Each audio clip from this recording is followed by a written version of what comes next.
বেস্টি আমাকে একটা গিফট দিয়েছে। এক্সাইটেড যে এটার মধ্যে কি আছে। সো হেই এভরিওয়ান, তোমরা আগের ব্লগে দেখেছো যে আমার বান্ধবী মানে আমার বেস্টি আমাকে একটা গিফট দিয়েছে।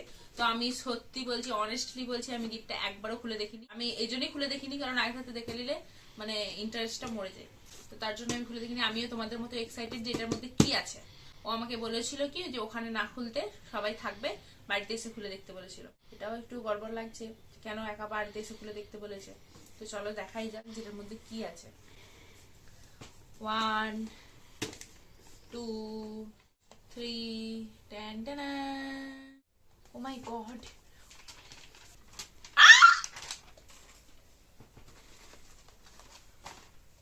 আমাকে কবিতা লিখেছে আমার জন্য স্পেশালি। আমি এরকম আনএক্সপেক্টেড ছিল পুরোটা। তো পড়ে শোনাচ্ছি তোমাদের, শোনো। আমি পড়ে নিয়েছি একবার, মানে পড়ে আমার রীতিমতো কিরকম একটা হচ্ছে। দেখলে তোকে শান্তি লাগে, হাসতে থাকি আমি, তোকে ছাড়া একা হওয়ার ভয়টা ভীষণ দামি। একা হবি না রে, আমি আছি সব সময়।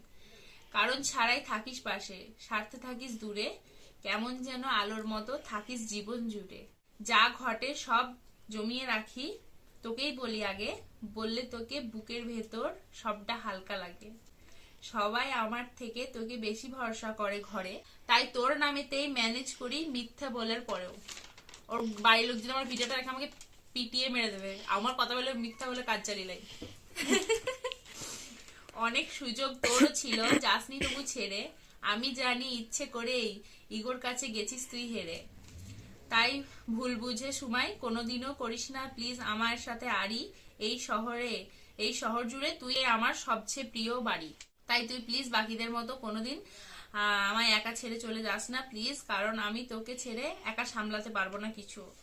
তাই তুই প্রেম কর, কাজে ব্যস্ত থাক, কিন্তু দিনের শেষে আমার সময়টুকু আমায় দিয়ে দিস, আমি আর কিছু চাই না। তো অবশ্যই সময় তো দিতেই হবে, নাই চাই আমার একটাই বেস্টি। এবার গিফট দেখা যাক। First 1 number gift.